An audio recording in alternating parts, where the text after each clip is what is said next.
Welcome to Chapter 3 of our Data Communication course. In this chapter, we will explore the fundamental concepts of transmission media, the physical pathway that enable data to travel from one point to another. This session, one lecture where we will define transmission media, distinguish between guided and unguided media, examine key system design factors such as bandwidth and transmission impairments, and compare the characteristics of guided versus unguided transmissions. Let us begin with the basic concept of transmission media. In data communication terminology, the transmission medium is the physical path between transmitter and receiver. Communication takes the form of electromagnetic wave that travels through this media. Transmission media are broadly classified into two categories: unguided media and guided media. Guided media are those where waves are guided along a solid medium such as copper wires, fiber optic cables. In guided media, the signal energy is contained within a physical path, providing a structured and secure channel for data transmission. The unguided media, on the other hand, involve atmospheric or outer space transmission, commonly known as wireless communication.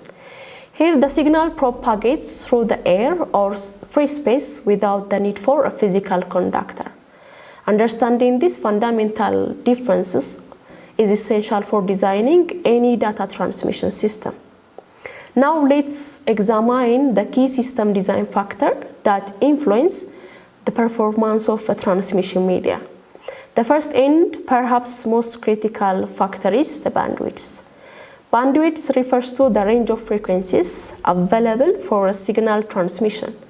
Greater signal bandwidth leads to higher achievable data rates. All else being equal, in simple terms, the wider the bandwidth, the more data you can transmit per second.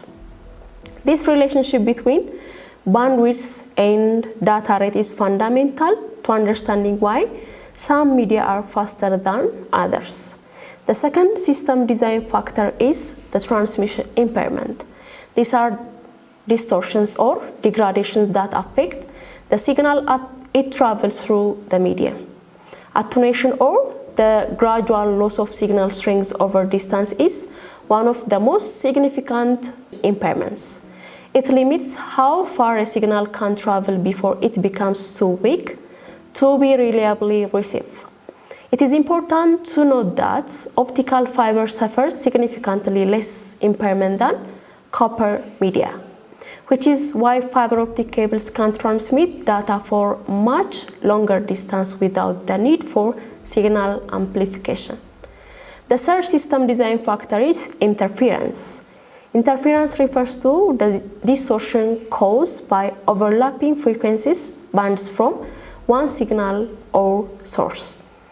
In data transmission, this can degrade signal quality and lead to error in transmission.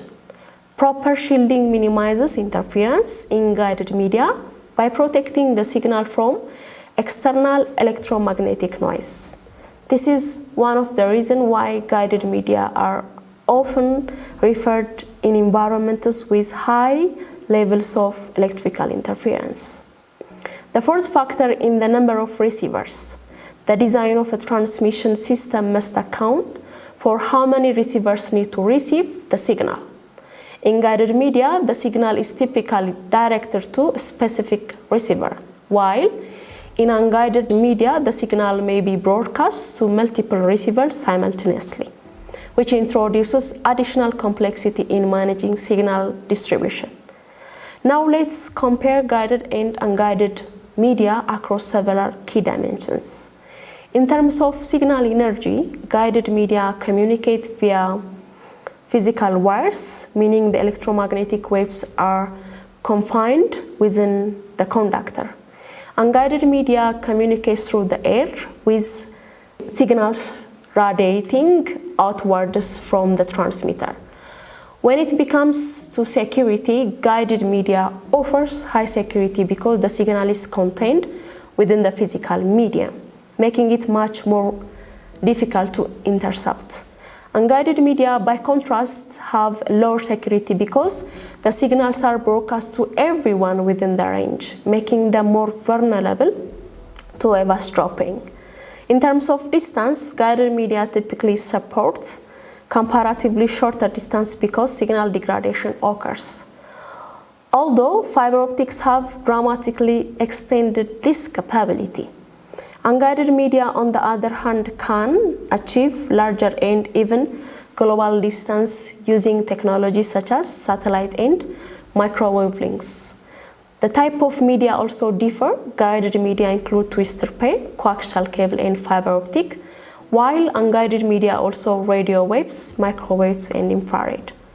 To summarize this first session, we have established the fundamental concepts of transmission media in data communication. We learned that transmission media are the physical paths between transmitter and receiver, carry electromagnetic waves. These media are classified into guided media, which use a solid conductors like copper and fiber, and unguided media, which transmit through the air. We examine key system design factors, including the bandwidth, which determines data rates, the transmission impairments like attenuation, which limits the distance, and interference, which can degrade signal quality. We also compare guided and unguided media across features such as the signal energy, security, distance, and medium types. In our next session, we will dive deeper into the specific guided media, exploring the twisted pair cable, the coaxial cable, and the fiber optic cable in detail. Thank you for watching, and I look forward to see you in the next two sessions.